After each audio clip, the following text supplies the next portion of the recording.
ಹೀಗಾಗಿ ನಮ್ಮ ನಿತ್ಯ ಜೀವನದಲ್ಲಿ ಈ ಒಂದು ಸಮಸ್ಯಾ ರಹಿತ ಪ್ರಜ್ಞೆಯ ಅಭ್ಯಾಸವನ್ನು ಮಾಡೋದೇ ಮುಖ್ಯ. If your samsara is not a problem, if your husband and wife are not problems, your parents are not problem, your society is not problem, your ados pados is not problem, nothing is your problem, you are Buddha. ಆ ಸಂದರ್ಭದಲ್ಲಿ ಸಮಾಜ, ವ್ಯಕ್ತಿ, ಮತ್ತೊಬ್ಬರು ಯಾರೂ ಕೂಡ ಸಮಸ್ಯೆ ಆಗೋದಿಲ್ಲ. ನಾವೆಲ್ಲರೂ ಕೂಡ ಬುದ್ಧರಾಗ್ತೇವೆ. To become a Buddha is the easiest thing and the most difficult thing. ಬುದ್ಧತ್ವವನ್ನು ಪಡೆಯೋದು, ಬುದ್ಧರಾಗೋದು ಅತ್ಯಂತ ಸುಲಭವಾದದ್ದು, ಅಷ್ಟೇ ಕಷ್ಟವಾದದ್ದು. It is so very easy because even meditation is not required. ಇದು ಎಷ್ಟು ಸುಲಭ ಅಂತಂದ್ರೆ ಧ್ಯಾನದ ಅವಶ್ಯಕತೆನೇ ಇಲ್ಲ. You don't have to read any books. ಇದಕ್ಕಾಗಿ ಯಾವುದೇ ಗ್ರಂಥಗಳನ್ನ ಅಭ್ಯಾಸ ಮಾಡುವ ಅವಶ್ಯಕತೆ ಕೂಡ ಇಲ್ಲ. Just practice no problem consciousness in your own home. ಕೇವಲ ನಮ್ಮ ಮನೆಗಳಲ್ಲಿ ಸಮಸ್ಯಾ ರಹಿತ ಪ್ರಜ್ಞೆಯ ಅಭ್ಯಾಸವನ್ನು ಮಾಡತಕ್ಕಂಥದ್ದು ಕಲಿಬೇಕು. Do you wish to have a beautiful home garden?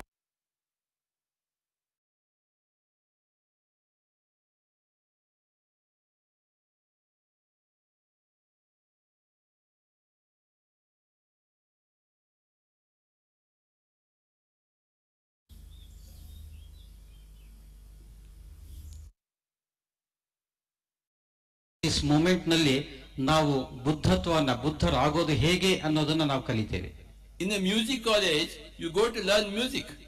ಸಂಗೀತ ಶಾಲೆಯಲ್ಲಿ ನಾವು ಸಂಗೀತವನ್ನು ಕಲೀಲಿಕ್ಕೆ ಹೋಗ್ತೇವೆ. ರಹಿತ ಪ್ರಜ್ಞೆಯ ಅಭ್ಯಾಸವನ್ನು ಮಾಡತಕ್ಕಂಥದ್ದು ಕಲಿಬೇಕು. Can you do that? ನಾವೆಲ್ಲರೂ ಮಾಡಬಹುದಾ? ಎಸ್ ಅಂತ ಜೋರಾಗಿ.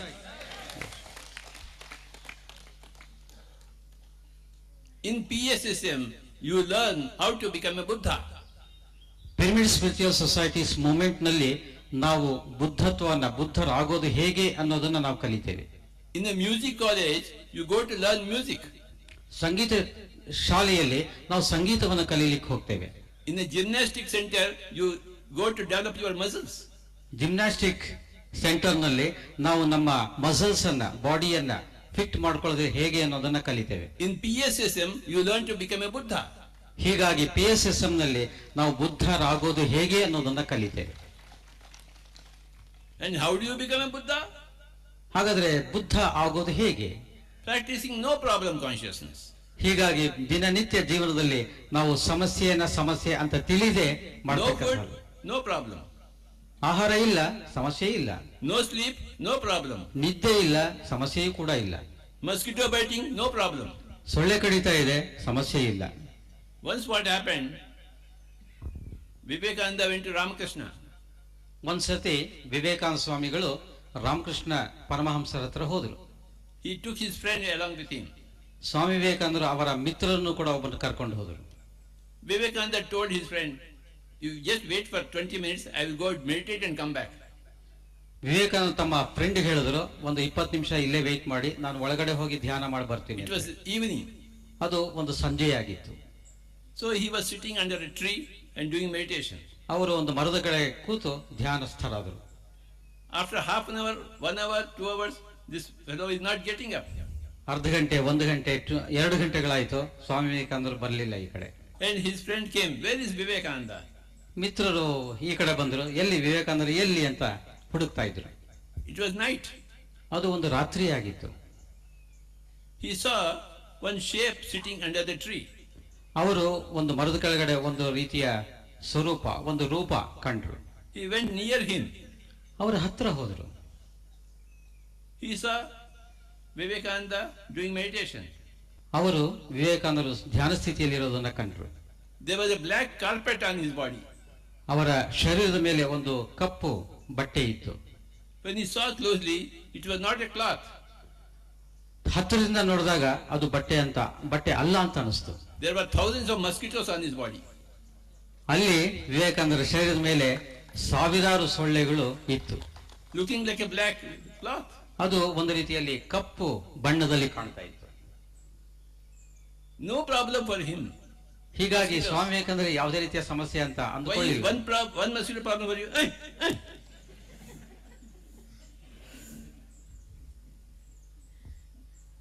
That's how Vivekananda became a Buddha. ಹೀಗಾಗಿ ವಿವೇಕಾನಂದರು ಕೂಡ ಬುದ್ಧರಾದರು. Anybody can become a Buddha. ಯಾರು ಬೇಕಾದರೂ ಕೂಡ ಬುದ್ಧತ್ವವನ್ನು ಪಡೆಯಬಹುದು. If you practice. ಅದು ಕೇವಲ ಒಂದು ಅಭ್ಯಾಸದಿಂದ ಮಾತ್ರ. Practice of no problem consciousness.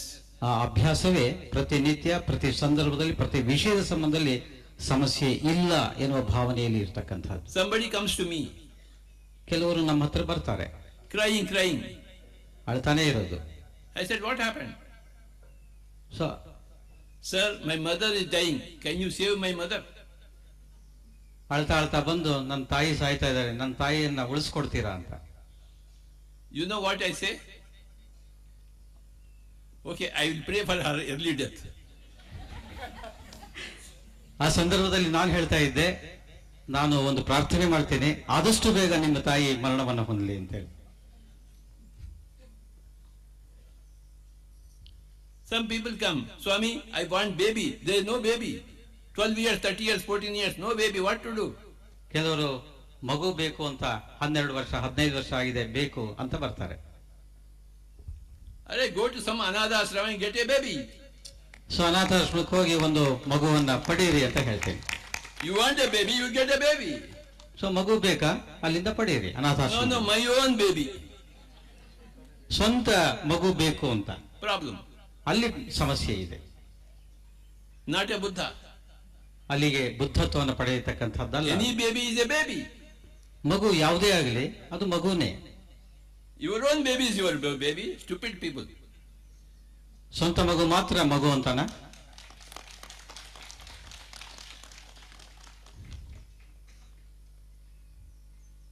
Actually, there is no problem for anybody on this earth.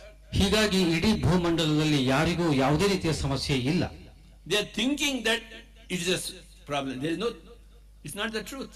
ಸಮಸ್ಯೆ ಅಂತ ಹೇಳಿ ಯೋಚನೆ ಮಾಡ್ತಾ ಇದ್ದಾರೆ, ಆ ರೀತಿಯನ್ನ ಸಮಸ್ಯೆ ಅಂತ ಹೇಳಿ ತಿಳಿತಾ ಇದ್ದಾರೆ ಅವರು. Do you think I help anybody? So ನಿಮಗೆ ನಾವು ಯಾರಿಗಾದ್ರೂ ಹೆಲ್ಪ್ ಮಾಡ್ತೀವಿ ಅಂತ ಯೋಚನೆ ಇದೆಯಾ? I don't help anybody. So ಯಾರಿಗೂ ನಾನು ಹೆಲ್ಪ್ ಮಾಡೋದಿಲ್ಲ, ಸಹಾಯ ಮಾಡೋದಿಲ್ಲ. Because I don't see any problem there. ಯಾಕೆಂದ್ರೆ ನಿಮ್ಮಲ್ಲಿ ಯಾರಲ್ಲಿಯೂ ಕೂಡ ನಾನು ಸಮಸ್ಯೆಯನ್ನ ಕಾಣ್ತಾ ಇಲ್ಲ. I can't see problem. I am blind to see problems. ಸಮಸ್ಯೆಯನ್ನ ಕಾಣೋದ್ರಲ್ಲಿ ನಾನು blind, ಕಣ್ಣಿಲ್ಲದವ. I am a Buddha. ಹೀಗಾಗಿ ಪತ್ರಿ ಸರ್ ಅವರು Buddha. I can't see any problem anywhere. ಯಾಕೆಂದ್ರೆ ಎಲ್ಲಿಯೂ ಕೂಡ ಯಾರಲ್ಲಿಯೂ ಕೂಡ ಸಮಸ್ಯೆಯನ್ನ ಕಾಣ್ತಾ ಇಲ್ಲ ಅವರು. Then why do we meditation? ಹೀಗಾಗಿ ಧ್ಯಾನ ಯಾತಕ್ಕಾಗಿ? We do meditation to increase our abilities. ಧ್ಯಾನ ಮಾಡೋದು ನಮ್ಮ ಚೈತನ್ಯವನ್ನ, ಶಕ್ತಿಯನ್ನ ವೃದ್ಧಿ ಮಾಡಿಕೊಳ್ಳೋದಕ್ಕೋಸ್ಕರ. We want to do meditation to become a better violinist. So ಧ್ಯಾನ ಮಾಡೋದು ಒಬ್ಬ ಸರಿಯಾದ ಹೆಚ್ಚಿನ ಒಬ್ಬ ವಿದ್ವಾಂಸನಾಗಲಿಕ್ಕೆ ಯಾವುದೇ ಒಂದು ಕ್ಷೇತ್ರದಲ್ಲಿ. We want to do meditation to become a better engineer. We want to become meditator to become a better singer, better cook. Meditation is not for problem solving. Meditation is to increase your efficiency in everything. ನಮ್ಮ ಕಾರ್ಯಕ್ಷೇತ್ರದಲ್ಲಿ ನಮ್ಮ ದಕ್ಷತೆಯನ್ನು ವೃದ್ಧಿಸಿಕೊಳ್ಳೋದಕ್ಕೋಸ್ಕರ ಧ್ಯಾನ. ಧ್ಯಾನ ಸಮಸ್ಯೆಯನ್ನು ಬಗೆಹರಿಸಿಕೊಳ್ಳೋದಕ್ಕಲ್ಲ. ಗೊತ್ತಾಯ್ತಾ?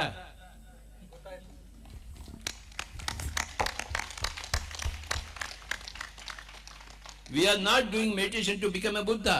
You can never become a Buddha through meditation. You can only become Buddha through practice of no problem consciousness. ಹೀಗಾಗಿ ಧ್ಯಾನ ಅಭ್ಯಾಸದಲ್ಲಿ ಇಟ್ಟುಕೊಂಡಿರೋದು ಬುದ್ಧತ್ವವನ್ನು ಪಡೆಯಲಿಕ್ಕಲ್ಲ. Somebody told me, sir, just now married 15 days, my husband died. Okay, get one more husband. Where is the problem? 15 ದಿವಸಗಳ ಹಿಂದೆನೆ ಮದುವೆ ಆಯಿತು, ಆದರೆ ಗಂಡ 15 ದಿವಸ ತೀರ್ಕೊಂಡ. ಸೊ ಇನ್ನೊಂದು ಮದುವೆ ಆಗು ಅಂತ ಹೇಳ್ತೀನಿ ಅಂತಂದ್ರೆ ಅಲ್ಲಿ ಸಮಸ್ಯೆ ಇಲ್ಲ. People create problems out of everything. Rama. ಪ್ರತಿ ಒಂದಕ್ಕೂ ಕೂಡ ಸಮಸ್ಯೆ ಅಂತ ತಿಳಿಯೋದೇ ದೊಡ್ಡ ಸಮಸ್ಯೆ. We do meditation to increase our abilities, sharpen our abilities. Yoga karmasu kaushalam. ಕಾರ್ಯದಕ್ಷತೆಯನ್ನ, ನಮ್ಮ ಶಕ್ತಿಯನ್ನ ನಾವು ಹೆಚ್ಚಿಸಿಕೊಳ್ಳೋದಕ್ಕೋಸ್ಕರ ಧ್ಯಾನ. Through meditation, we become better listeners, better speakers. So ಧ್ಯಾನ ಮಾಡೋದ್ರಿಂದ ನಾವೊಬ್ಬ ಉತ್ತಮ ಕೇಳುಗರಾಗ್ತೇವೆ, ಉತ್ತಮ ಮಾತುಗಾರರಾಗ್ತೇವೆ. For that we need meditation. ಅದಕ್ಕಾಗಿ ಅಂಥವುಗಳಿಗೆ ಬೇಕಾಗಿರೋದು ಧ್ಯಾನ. Not for Buddhahood. ಯಾವುದೇ ಸಮಸ್ಯೆ ಅಂತ ತಿಳಿಯಲಿಕ್ಕಲ್ಲ ಅದು.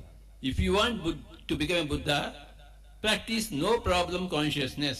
ಹೀಗಾಗಿ ಮತ್ತೆ ಮತ್ತೆ ಹೇಳ್ತಾ ಇರ್ತಕ್ಕಂಥದ್ದು, ನಾವು ಬುದ್ಧತ್ವವನ್ನು ಪಡಿಬೇಕು ಅಂದ್ರೆ, ಬುದ್ಧರಾಗಬೇಕು ಅಂತಂದ್ರೆ ಪ್ರತಿನಿತ್ಯ, ಪ್ರತಿ ಕ್ಷಣದಲ್ಲಿ, ಪ್ರತಿ ವಿಷಯದಲ್ಲಿ ಸಮಸ್ಯೆ ಅಲ್ಲ ಅಂತ ತಿಳಿಯೋದು. Some people come to me, sir, I'm doing meditation for 40 days, but my mind is not getting controlled. 40 ದಿವಸದಿಂದ ಧ್ಯಾನ ಮಾಡ್ತಾ ಇದ್ದೀನಿ, ಮನಸ್ಸು ನಿಯಂತ್ರಣಕ್ಕೆ ಬರ್ತಾ ಇಲ್ಲ ಅಂತ. Okay, you are a Buddha. No problem. Practice, no problem. 40 years practicing meditation, mind is not getting control. No problem. Where is the problem? How is the food yesterday?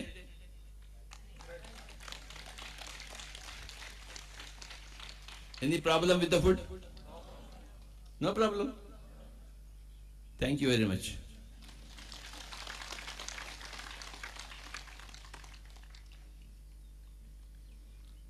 You do meditation to improve your capacities, improve your abilities, improve your efficiency. You read your books to expand your knowledge. But Buddhahood comes only out of practice of no problem consciousness. Remember this point. Hello friends, PMC Online.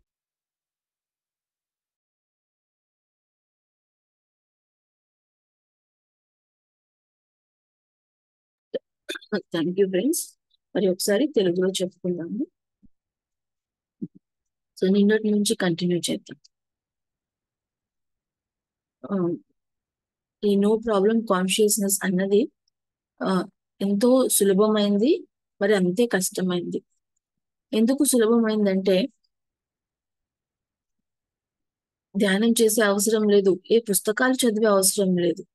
కేవలం మనము మన జీవితంలో, ప్రతిరోజు జీవితంలో ఈ no problem అనే దాన్ని practice చేస్తే చాలు. మీరు చేయగలరా ఇది అని సార్ అడిగారు.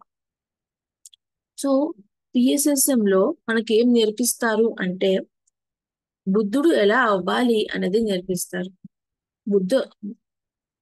మ్యూజిక్ కాలేజ్ లో ఎలాగైతే సంగీతాన్ని నేర్పిస్తారో, జిమ్ లో కండలు ఎట్లా పెంచాలో నేర్పిస్తారో, PSSM లో మాత్రం ఒక బుద్ధుడు ఎట్లా అవ్వాలి, ఎలా ప్రాబ్లం అనేది లేదు అనేది జీవితంలో లేకుండా ఎలా ఉంటుంది అనేది చూడడానికి PSSM నేర్పిస్తుంది. సపోజ్ ఆహారం లేదు, నో ప్రాబ్లం. నిద్ర లేదు, నో ప్రాబ్లం. మస్కిటోస్ కుడుతున్నాయి, నో ప్రాబ్లం.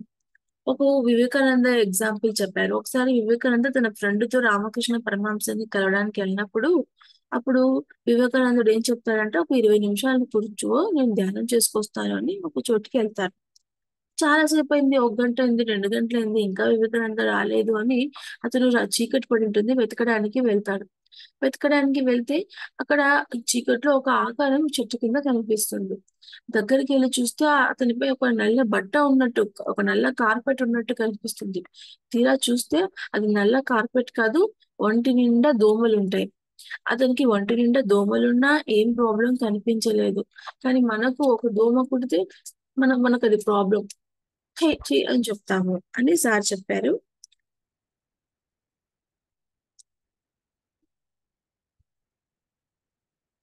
సో అందుకే వివేకానందుడు ఒక బుద్ధుడు, ఒక ఎన్లైటెన్ స్థితి. సో ఎవరైనా బుద్ధులు అవ్వచ్చు, నో ప్రాబ్లం అనేది ప్రాక్టీస్ చేస్తే. సార్ కొంతమంది వస్తారు, సార్ మా అమ్మ చనిపోబోతోంది, కొంచెం సహాయం చేయండి అని ఏడుస్తూ వస్తారు. అప్పుడు సార్ అంటారు, సరే మీ అమ్మ తొందరగా పోవాలని నీకు ప్రార్థన చేస్తాను అంటాడు సార్. అలాగే మరికొంతమంది వస్తారు, సార్ మాకు పిల్లలు లేరు, చాలా సంవత్సరాలు అయింది, పిల్లలు లేరు అని అంటుంటారు. అలాంటి వాళ్ళు ఆ అనాథాశ్రమాలకు వెళ్ళి పిల్లల్ని తీసుకోవచ్చు కదా. లేదు మాకు సొంత పిల్లలే కావాలి అంటుంటారు. ఏ పిల్లైనా పిల్లనే కదా. మన మా నా నా సొంత పిల్లే పిల్ల అనుకుంటూ ఉంటారు. మూర్ఖత్వం అది. మూర్ఖ మూర్ఖత్వం అది అని చెప్పారు సార్. అలాగే ఎక్కడ కూడా సమస్య అన్నది లేదు. ఈ భూమి మీద సమస్య అన్నది ఎక్కడా లేదు. మనం అలా అనుకుంటున్నాం. ప్రాబ్లం ఉందని అనుకుంటున్నాం. కానీ అది సత్యం కాదు. అనుకుంటున్నాం ప్రాబ్లం ఉంది అని అనుకుంటున్నాం. అంతేకాని అది సత్యం కాదు. మీకేమైనా అనిపిస్తోందా నేను ఎవరికైనా సహాయం చేస్తానని? నేను ఎవరికి సహాయం చేయను. ఎందుకంటే నా కళ్ళకు ఏ ప్రాబ్లం కనిపించదు. నేను సమస్యలు చూడ్డానికి గుడ్డివాడిని. నా కళ్ళకు ఏ సమస్య కనిపించదు. అందుకే నేను బుద్ధుణ్ణి అని చెప్పారు సార్.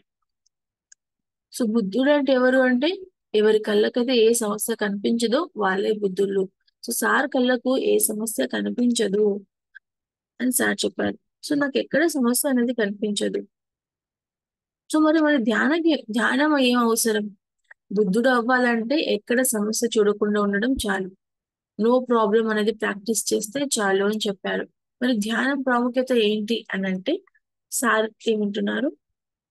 మరి ధ్యానం ఎందుకు అంటే ధ్యానము మన మన మన కౌశల్యం పెంచడానికి, మన పనుల్లో మనల్ని ఇంకా బెటర్ చేయడానికి.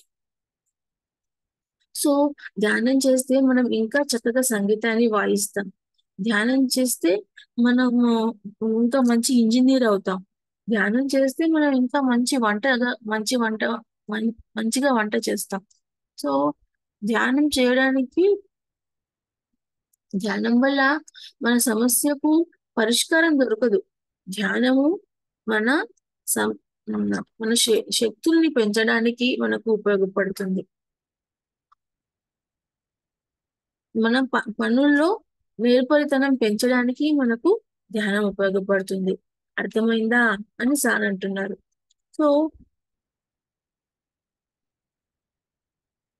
సో మరి ఎస్పెషల్లీ ఈ కాన్సెప్ట్ లో సార్ ఏం చెప్పారంటే, సో సార్ కాన్సెప్ట్స్ ఒక్కొక్కసారి ఒక్కొక్క కాన్సెప్ట్ కు మారుతూ ఉంటాయి. మరి ఇక్కడ స్పెసిఫిక్ గా ఏం చెప్పారంటే, మనం ధ్యానం చేయడం వల్ల బుద్ధులం అవ్వము.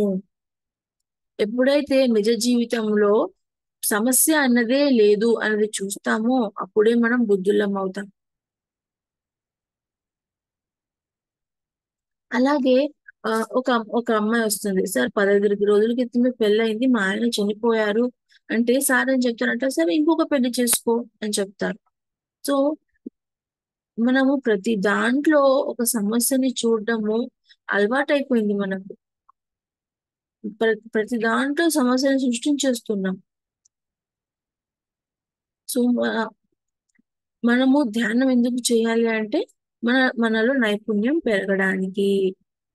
ధ్యానం చేయడం వల్ల మనం చక్కగా వింటాము. ధ్యానం చేయడం వల్ల మనం చక్కగా మాట్లాడతాము. అందుకోసమే ధ్యానం కావాలి, బుద్ధులం అవ్వడానికి కాదు. సో మనం బుద్ధులం అవ్వాలంటే మనం ఏం చేయాలి అంటే, ఏ సమస్య లేదు అన్నదాన్ని ప్రతిరోజు ప్రాక్టీస్ లో పెట్టాలి. సార్ నేను 40 రోజులు ధ్యానం చేశాను, నాకు ఏం మైండ్ కంట్రోల్లోకి రావడం లేదు అంటే, నో ప్రాబ్లం, నో ప్రాబ్లం అని చెప్తారు సార్. నువ్వు బుద్ధుడివి, నో ప్రాబ్లం అని చెప్తారు. సార్ 40 ఏళ్ల నుంచి ధ్యానం చేస్తున్నాను, మైండ్ ఇంకా కంట్రోల్ రాలేదు అంటే, నో ప్రాబ్లం. సో నిన్న ఆహారం ఎలా ఉండింది ఇక్కడ, మీకు ఏమైనా ప్రాబ్లంగా ఉందంటే, సో నో ప్రాబ్లం. సో మనము ధ్యానం ఎందుకు చేయాలి అంటే మన పనుల్లో నేర్పరితనం పెరగడానికి. పుస్తకాలు ఎందుకు చదవాలి అంటే మన జ్ఞానాన్ని పెంచుకోవడానికి. కానీ బుద్ధుడు అవ్వాలి అంటే మాత్రం మనం చేయాల్సింది ప్రతిరోజు సమస్య లేదు అన్నదాన్ని ప్రాక్టీస్ చేయాలి. సో ఇది ఫ్రెండ్స్, ఎవరైనా మాట్లాడాలంటే అన్మ్యూట్ చేసుకో.